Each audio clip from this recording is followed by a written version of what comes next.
Well, both major party vote is really low. The Liberal Nationals are on 32 and Labor on 34, so Labor's up about 7 or 8 points. The Liberal Nationals down about 17, 18 points. So that's a huge change.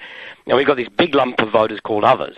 Now, there's no breakdown of that, but you can presume a lot of that's Palmer United. The Qatar Australian Party's votes have fallen through the floor since the last election. One thing to say about Newspoll also is when they ask the question, they ask you're going to vote Liberal National, you're going to vote Labor, you're going to vote Greens, or somebody else. And so the Palmer United is not offered as a first option, so that's why it's not broken down. It's not necessarily offered by the voters. It would be interesting to know what sort of poll result you get if Palmer United was offered as an option, as it's likely to be at the state election.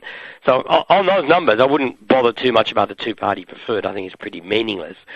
But we're seeing two major parties with a very low first preference vote. There's going to be a lot of seats changing hands. What we don't know is, are there going to be a lot of seats where you're going to get third parties finish first or second? Are we going to get a hung parliament? We're going to get lots of minor party members out of that. That's a very, very low vote for the two major parties.